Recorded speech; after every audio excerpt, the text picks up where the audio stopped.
முதலமைச்சர் ஜோசப் விஜய் அவர்களை யாரும் குறைத்து மதிப்பிட வேண்டாம். அவருக்கு ஒன்றும் தெரியாது, அவரால் ஆள முடியாது, அவரை கவுத்துலாம் இல்ல அப்படிலாம் நினைக்காதீங்க.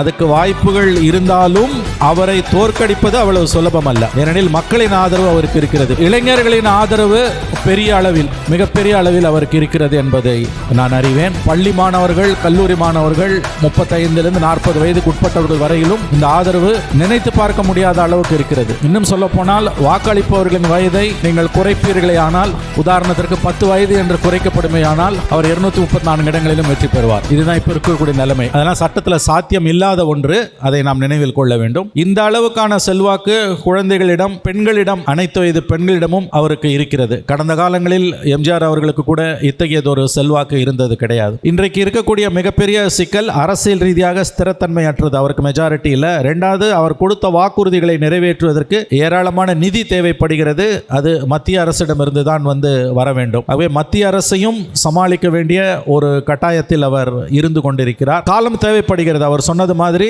சற்று நேரம் கொடுங்கள், சற்று அவகாசம் கொடுங்கள் என்று அவர் கூறியிருக்கிறார். அந்த அவகாசம் அவருக்கு கண்டிப்பாக கொடுக்கப்படும் என்று தான் நான் நம்புகிறேன். 6 மாதங்களுக்கு பிரச்சனை இல்லை. அதற்கு பிறகு அரசியல் சூழல் எப்படி மாறுகிறது என்பதை பொறுத்து விஜய் அவர்களுடைய அரசியல் பயணம் அடுத்தடுத்த கட்டங்களில் எப்படி இருக்கும் என்பதை நாம் புரிந்து கொள்ளலாம். இன்றைக்கு இருக்கக்கூடிய இந்த இளைஞர் சக்தியை ஆக்கப்பூர்வமாக அடுத்தடுத்த கட்டங்களுக்கு எப்படி கொண்டு போவது என்பது அவர் முன்னால் இருக்கக்கூடிய இன்னொரு சவால். ஏன்னா இது வாக்களித்தவர்கள் எல்லாரும் அப்படியே தொடர்ந்து ஆதரவு அளித்துக் கொண்டிருப்பார்கள் என்று நாம் சொல்ல முடியாது. அடுத்தடுத்த நாட்களில் அந்த ஆதரவு மாறலாம்.